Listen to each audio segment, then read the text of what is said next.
The sky above Kareth 9 was a cold gray sheet of clouds. The planet was silent except for the sharp whistle of wind sweeping across icy valleys and snow-covered cliffs. Once in a while, a crack echoed ice shifting under its own weight. It was a place no one would choose to live. But humans and aliens often went where no one else would. Sergeant Elias Ward tightened the scarf around his neck and looked up. His breath turned to mist as soon as it left his lips. Around him, white snow covered everything, from rocks to trees that looked like glass. His boots crunched with every step. A few meters behind him, Talai the Thari warrior walked silently. Her long coat was built for battle, not survival. Her species, cold-blooded and reptilian, was not made for this kind of weather. Still, she walked as if she felt nothing. Their ship had crashed only a few hours ago. A solar storm had hit them, without warning, knocking out power and sending their dropships spinning toward the surface. The crew had been scattered. Some were injured, others were missing. The emergency radio was broken. Elias and Telly were the only ones who could walk far and fast. "Looks like there's a ridge up ahead," Elias said, pointing toward a line of rocks in the distance. Telly didn't answer. Ice. Her yellow eyes simply narrowed, and she gave a slow nod. Elias wasn't sure if she didn't want to speak or if her jaw was freezing. He shrugged. He didn't mind the silence. He wasn't much of a talker either. They reached the ridge after another half hour of walking. The wind had picked up, stinging their faces and arms. The temperature was dropping fast.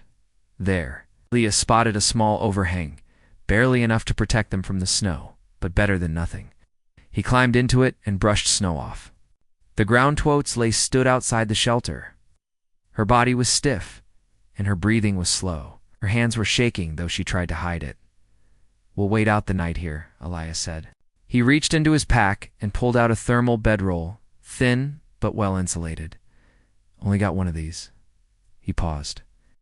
His fingers were numb already. He wanted nothing more than to wrap himself up in the warm blanket, lie down, and forget the cold. But he looked at Talai. Her face was tight with pain, and ice was forming along the edges of her coat. "Take it," he said, tossing the bedroll toward her. Talai caught it, her hands trembling slightly. She looked at Elias, surprised. "You are human. Your body will freeze faster than mine."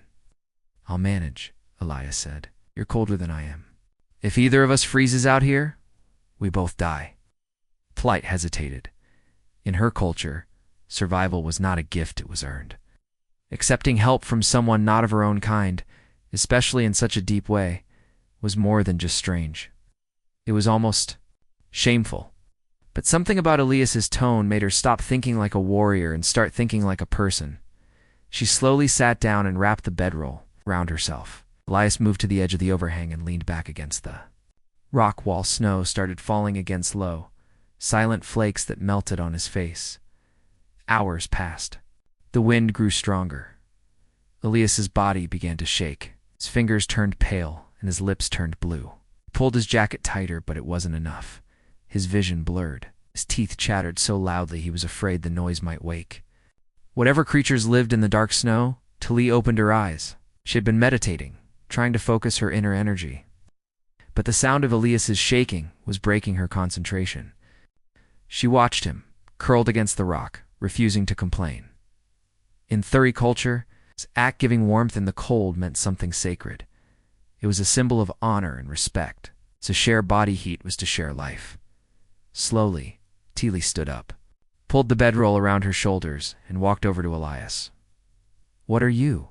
Elias tried to ask, but his voice cracked. Talai knelt beside him. "You gave me warmth when I did not ask. Now I return it with purpose." Before Elias could argue, she pulled him close and wrapped the bedroll over both of them. Her outer skin, though scaly, was warm to the touch-retaining body heat like a living heat pad.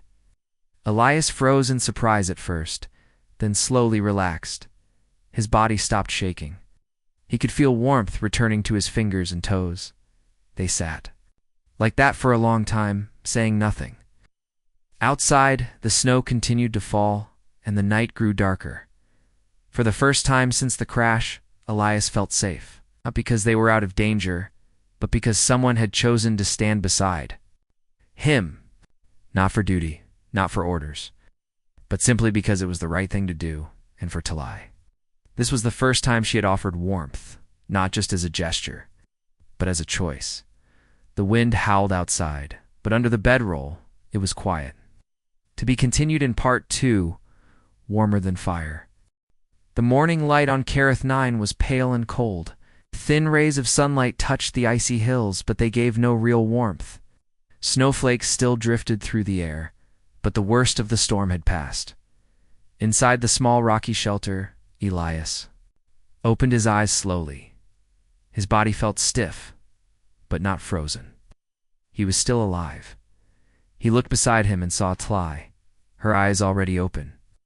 She was sitting still, legs crossed, arms tucked inside the shared bedroll. Her golden eyes stared at the snow outside. Elias slowly sat up. His joints ached, but the numbness had faded. "You stayed awake all night?" he asked in a hoarse voice. Tlai didn't look at him. "You needed rest." It was logical. "Could have frozen," Elias said.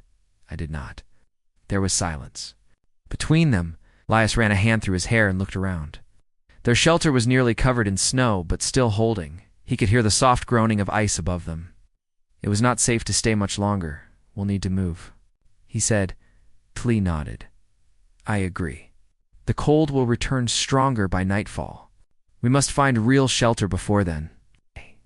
They both stood, shaking snow from their clothes. Elias packed the now-damp bedroll and slung it across his back. Tlai checked the small scanner on her wrist. The device flickered with weak energy, but it showed a faint signal, a possible structure 3 kilometers to the east. "Something is there," she said, pointing. "I cannot tell if it is natural or made." Elias didn't care. "It's better than sitting here." They stepped out into the frozen world once more. Snow crunched beneath their boots, and the wind bit at their faces. The sky had cleared. Just enough for them to see the mountains in the distant stall, jagged teeth of ice and rock. As they walked, Tlai stayed quiet. Elias noticed her movements had slowed. Her body wasn't built for such cold climates. Even with her armor, her skin had dulled, and her tail dragged behind her. "You okay?" Elias asked. Toy gave a short nod. "Thari biology is not made for this climate, but I will continue." Elias frowned. He knew she was pushing herself too hard, but arguing wouldn't help. She was too proud to rest. Suddenly, a low howl echoed across the SNOWF. They both stopped. Another howl followed, then another from a different direction. Tlai reached for the long blade on her back. Elias raised his rifle. "What is it?" he asked. Elsai scanned the area. "I do not know, but we are not alone." They began moving again, faster this time. The howls followed, always distant, always circling. Soon, the signal from the scanner grew stronger. A dark shape appeared ahead, half buried in snow. As they got closer, Elias saw the metal surface of a wall, rusted and cracked. It was an old outpost, covered in frost. The door was stuck halfway open, frozen in place. Elias shoved his shoulder against it. Tlai helped. With a sharp screech, the door slid open just enough for them to slip inside. The air inside the outpost was musty, but still. Their breath fogged in the cold, but it was at least 10 degrees warmer than outside. They moved through the old building, careful and quiet. The walls were covered in faded writing, some in human script, some in Thari language. Machines lined the rooms, most of them dead. A few sparked weakly with leftover power. Elias found a control panel and tapped a few buttons. A dim light flickered on overhead. "This was a joint research base," he said. "Human and Thari." Tlai nodded. "From before the war." Elias looked at her. "You mean the war between our species?" "Yes, long before the peace treaties. These places were forgotten after the battles ended. They kept exploring until they found a room that could serve as shelter. It had an old heating unit, 2 chairs, and sealed walls." Elias dropped his pack and sighed in relief.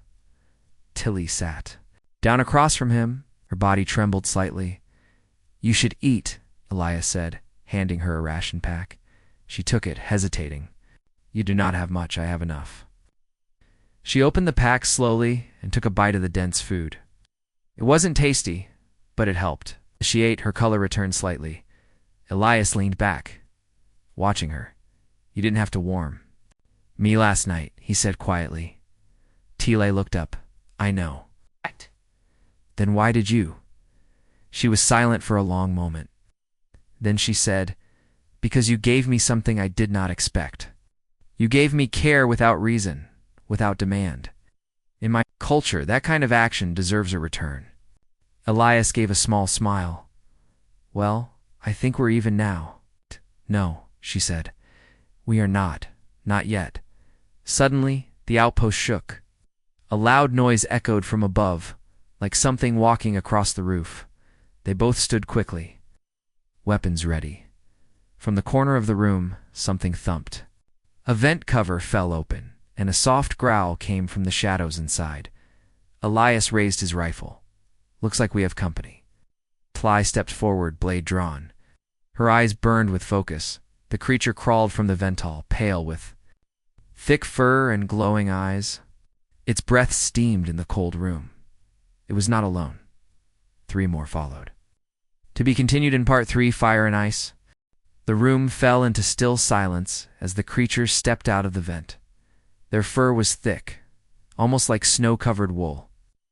Their eyes glowed a pale blue, and their breath fogged the air. Long claws scraped against the metal floor. The largest. One growled low, stepping forward. Sniffing the air, Elias and Tly didn't move. Tly's grip on her blade tightened, but her breathing stayed calm. They are hunting us, she whispered. Yeah, Elias replied, raising his rifle. And they just found us. The lead creature let out a loud snarl and lunged. Elias fired first. The shot hit the creature in the chest, but it only staggered. The others rushed forward. Tile leapt into action, blade slicing clean through the nearest one's shoulder. Shrieked and fell, but more kept coming. The small room turned into chaos, blasts of fire from Elias's rifle, quick slashes from Tly's sword, and wild roars from the ice beasts. One of them tackled Elias, knocking the rifle from his hands. He rolled and grabbed a metal pipe from the floor, slamming it into the creature's head. Tly stabbed another one in the back, her movement sharp and fast. Within moments, 3 of the creatures lay still on the floor, melting snow, dripping. From their bodies, the last one growled and ran back into the vent. Elias stood, breathing hard. Blood dripped from a small cut on his arm. Tly's shoulder armor was scratched, but she was still steady. You okay? Elias asked. I am unharmed. She said, but they will return. Elias nodded. We need to make this place secure, fast. They began working quickly. Elias used metal panels to block the vent. They set traps near the hallway using sharp pieces of glass and scrap wire. In less than 20 minutes, the outpost was turned into a rough fortress. They returned to the control room. The lights were still weak, but enough to see. Elias moved to the central panel and brushed dust from the screen. If we can get this beacon working, he said, someone might still be listening. Tile walked over, inspecting the wires. This model is ancient, but with power, it may still function. Can we connect the ship battery? Elias asked. Tile nodded. Yes, but it must be done outside. The signal core is mounted on the roof. Elias frowned. The storm had cleared, but the cold outside was deadly. How long would it take? 6 hours, she said. Maybe less, if the systems respond. Elias sighed. All right, I'll do it. Tly turned sharply. No, you are still healing. I will go. You're freezing inside this room. Elias argued. Out there, you won't last 1 hour. I am a warrior, she said firmly. This task requires no emotion. Elias looked at her closely. Her face was calm, but her hands were trembling. He reached into his pack and pulled out the bedroll again. Then let's not argue. We'll both go. TRH raised one brow ridge. Together? Together, Elias said. We take turns outside. One works, the other rests inside. We'll make it through. TLI paused. Then she gave a slow nod. Before they started, they used the heating unit to warm the bedroll. Elias wrapped it tightly around himself and stepped outside first. The cold was brutal, slicing into him like knives. He climbed the narrow metal ladder to the roof, holding the ship battery tightly. Above, the wind blew strong, and the ice was slippery. He moved slowly, careful not to fall. At the top, he found the signal panel covered in frost and rust. He dropped to his knees and started working, connecting wires and clearing ice. Every 15 minutes he climbed back down, shaking from the cold. Tly would take over, wrapping herself in the bedroll before going out. They repeated the pattern. Again and again, as hours passed, the sky turned a deep blue. Distant clouds moved over the mountains. The cold grew even sharper. Finally, during Elias's last turn on the roof, the beacon flashed a weak green light. "It's on," he called. Out through his radio, "Signal is live." Inside, TLE checked the console. The message was broadcasting a repeating distress call sent into the sky. They had done it. Elias returned, nearly collapsing from exhaustion. Tly caught him and helped him sit near the heater. "You were right," she said quietly. Elias looked up at her, confused. "About what?"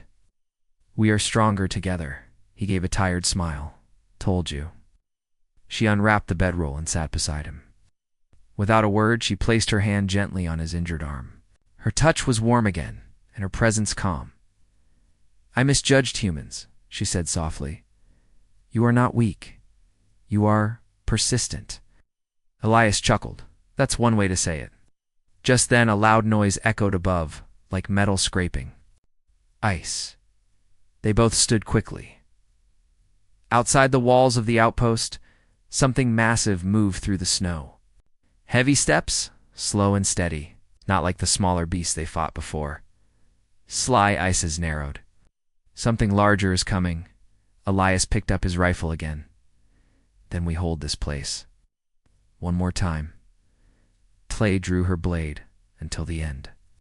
To be continued in Part 4, The Signal. The sound outside was deep and heavy, like the slow footsteps of something huge moving through snow. The walls of the outpost shook slightly. Snow fell from the ceiling as Elias and Tly stood in silence, listening.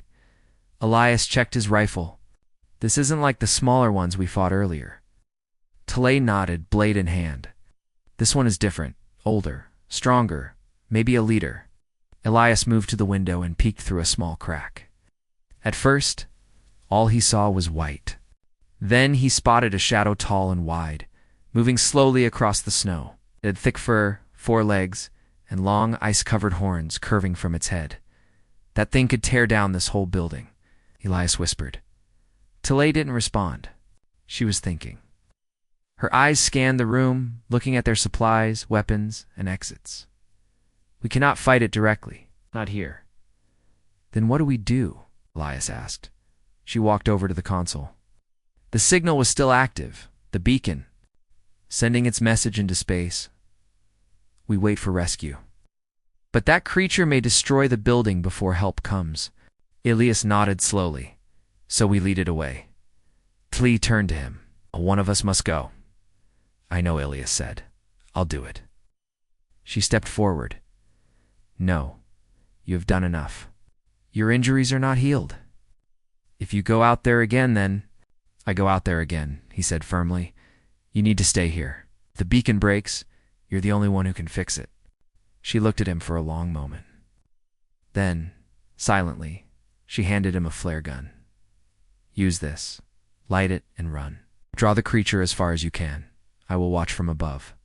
Elias smiled. "Guess I'm the bait." He wrapped himself in thick layers, grabbed a spare pack, and stepped out into the cold again.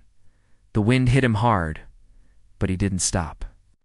He moved carefully through the snow, his boots crunching softly. The creature saw him. Its glowing eyes turned toward Elias, and it let out a long, deep growl.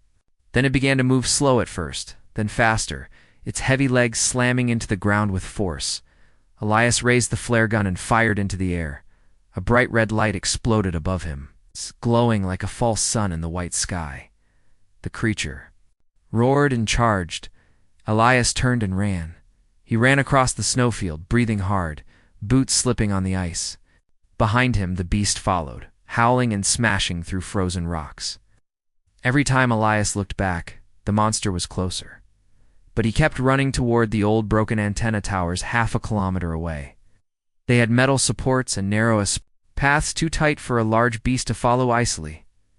Behind him, Tile watched from the outpost roof. She could see Elias, a small figure running across the ice, and the massive creature chasing him. She wanted to move, to fight, but she stayed still. He was trusting her to keep the signal alive. Back on the ground, Elias reached the towers, ducked under beams, climbed ladders, and wove through sharp metal bars. The creature tried to follow, but its size slowed it down. Its fur caught on the broken steel. It growled in frustration. Elias used the last flare. He aimed it straight at the monster's face. The beast roared in pain, shaking its head wildly. Then, from behind, something cracked. The ground. A deep rumble echoed through the frozen land. The ice beneath the tower trembled, then split. A massive hole opened up. Elias dropped to his knees and slid forward, barely catching the edge. Snow and ice fell into the blackness below. The creature wasn't so lucky. Its front legs slipped. With a final roar, it tumbled into the hole, crashing against rocks as it disappeared into the darkness. Elias pulled himself back up, gasping. He looked down into the pit. There was no movement. The beast was gone. But now, the entire structure was unstable.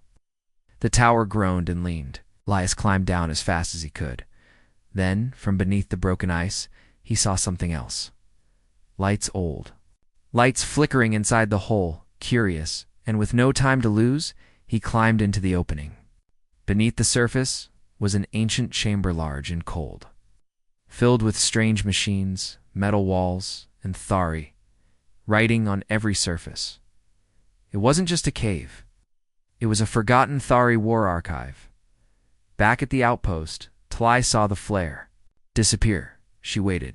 No movement. Chest felt tight. Then her communicator clicked. Tlai? I'm okay. I found something. It was Elias's voice. She responded quickly. What is your location? Elias sent the coordinates. Within minutes, she arrived. She dropped down into the open chamber and stood beside Elias, her eyes wide. This place, that is Thari, from the old days. He pointed to a screen still running on backup power. They were doing experiments here, creating life-forms creatures adapted to extreme cold. That beast up there, it wasn't natural. It was made. Clay stared at the data. These were weapons, meant to guard the planet. But the war ended, and they were left behind. Elias shook his head. Your people never told anyone. They were ashamed, she said softly. He looked at her. So what do? We destroy. It, she said. It is a mistake that must be erased. Elias nodded. I'll set the charges. Together, they placed small power cells around the room, converting them into explosive devices. Then they climbed out of the chamber and ran across the snow. The explosion shook the ground, fire bursting from the hole. Snow flew into the air. The war archive was gone. That night, Elias and Tile returned to the outpost. The beacon was still working. They sat near the heater. Quiet, you didn't have to follow me, Elias said. You didn't have to run into danger alone, Lia replied. They shared a tired smile. Suddenly, the radio crackled. This is Rescue Ship Valor 1 calling Kareth 9. We received your signal, landing in 15 minutes. Elias leaned back. They heard us. Tile looked out the window as lights began to appear in the night sky. To be continued in Part 5 beneath the ice. The sky above Kareth 9 lit up as the rescue ship Valawan broke through the clouds. Its powerful light swept over the frozen land, shining across snow-covered rocks and the battered outpost. The wind was strong, but the ship held steady as it lowered toward the landing zone. Inside the outpost, Elias and Tile stood side by side, watching from the broken window. Both were exhausted, their faces marked by cold, stress, and pain. But their eyes were calm. They had survived. Looks like our ride is here, Elias said with a small smile. Tali gave a nod. We must prepare. I do not believe the danger is over. Elias frowned. You still think there's more? She turned toward him. The creature we destroyed it was not alone. The war archive spoke of many, sealed beneath the ice. Are still sleeping. Elias didn't like the sound of that. Then we'd better make sure no one wakes them. Minutes later, the rescue team landed. Humans and Thari soldiers came down the ramp, wearing thermal suits and carrying medkits. Their faces showed relief as they found Elias and Tali alive, the commander of the team. A human woman named Captain Reeve greeted them. We picked up your distress signal just in time. What happened out here? Elias and Tali exchanged a look. It's a long story, Elias said, and it's not over. Later, inside the warm safety of the Valar 1, Tali showed the archive data to the rescue crew. The images and reports shocked everyone. The Thari scientists from centuries ago created hybrid creatures using native DNA and experimental designs. These creatures were meant to survive extreme cold, defend Thari outposts, and wipe out enemies. But after the war, the projects were abandoned. The creatures were left behind, sealed beneath the surface, in deep hibernation. We destroyed one chamber, Tali explained, but the archive listed 6 more. Captain Reeve stared. At the screen, you're telling me this planet is sitting on a nest of frozen monsters? Yes, Tli said. And the ice is unstable. Another quake could wake them. Elias crossed his arms. We need to find them and shut them down for good. Captain Reeve nodded slowly. I'll send word to command. But this mission just became more serious. The next morning, a small team of 6, including Elias Tli, and 2 engineers, returned to the hole in the ice where the war archive had been destroyed. The fire was out, and steam rose from the cracks in the snow. Carefully, they lowered themselves down again. What they found was shocking. Beneath the blast zone, the tunnel extended deeper into the earth, hidden by layers of ancient metal and frozen rock. The structure wasn't just a chamber. It was a connected system, a lab, a prison, maybe even a testing ground. Klee led the way, scanning the area with her wrist device. There's movement, faint, but it is there. Elias followed close behind, flashlight cutting through the darkness. If anything's still alive down here, we need to stop it before it gets out. As they moved deeper, they passed old storage rooms, collapsed halls, and half-frozen machines. Some walls were marked with Thari warnings. Do not open. Test subject unstable. Emergency lockdown required. The path ended at a sealed door thick, cold, and humming with energy. One of the engineers, La, studied the panel. It's locked. From the inside, still has power though. Can you open it? Elias asked. I can try. As she worked, Talia walked to the side wall and placed her hand on a faded, Cymbelan old warrior's mark from her people. My ancestors built this, she said softly. But they were afraid of their own creation. That's why they buried it. You don't seem afraid, Elias said. She looked at him. Because now, I have something to fight for. I will not let these creatures harm your kind or mine. Door suddenly hissed and began to open. A wave of cold air rushed out, colder than anything they had felt before. Inside the room, 6 large pods stood in a circle, each covered in frost. Inside, shadowy shapes moved slowly, half-conscious, still. Alive, then one of the pods cracked. Back, Leah shouted, raising his rifle. The team stepped back as the pod opened. A creature stepped out taller than the last. With dark blue skin, glowing red eyes, and armor like plates of ice on its arms and back. It let out a low growl and looked around. Then it saw them. Elias fired first. The shot hit the creature in the chest, but it kept walking. Talai charged forward, blade drawn. She struck fast, slicing the creature's leg. It roared and swung at her, missing by inches. Another pod cracked open. We can't fight all of them, Mila yelled. Blow the room, Elias shouted. Now. The second engineer, Kel, pulled a charge from his pack and set it near the center pod. 30 seconds. Elias and Tlai worked together, holding off the creatures. They slashed and fired, backing toward the tunnel. The creatures fought back, but they were slow, still waking. "Time's up," Kel shouted. The team ran. Behind them, the blast shook the entire base. Fire and ice exploded upward. The tunnels collapsed. When they reached the surface, the sky was full of steam and smoke. The hole was concealed under tons of rock. Captain Reeves's voice came over the radio. "We saw the blast." "Status," Elias answered, breathing hard. "The nest is gone, at least one of them." Tlai added, "5 more remain. We must find them." Captain Reeves's voice was steady. "Then we stay. We'll search. We'll clean this planet together." That night, Elias and Tully stood near the ship watching the sky. The stars were bright and the wind was calm. "You fought well today," Elias said. "You fought harder," Tile replied. "But I will catch up." He chuckled. "I'll wait." She looked at him. "There is still danger ahead. Many battles." "I know," he said. "Then stay close," she said quietly. To be continued in Part 6, Fire in the Sky. The cold wind swept over the landing site, carrying the soft sounds of the frozen planet at night. Above, the stars burned clear and bright, like millions of tiny fires scattered across the black sky. Inside the rescue ship Valor 1, Elias and Tlai sat together, quietly recovering from their long, dangerous journey. Their wounds were healing, but their minds were restless. Both knew the battle for Kareth 9 was far from over. Captain Reeves' voice crackled over the com. "Kalias Toi, the command wants an update." "What's your status?" Elias exchanged a glance with Toi, then answered.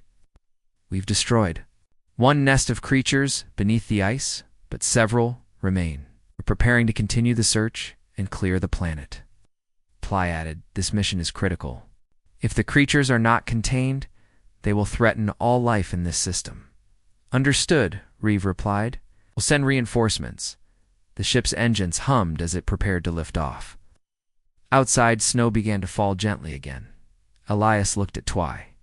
"Ready for the next fight?" She nodded, her golden eyes steady. "Always." The next morning, the team moved back onto the planet's surface. The cold was less biting now, but the threat remained. They followed the data from the destroyed war archive to other possible sites. Some were buried beneath glaciers, others hidden in frozen caves. Each location held secrets and dangers.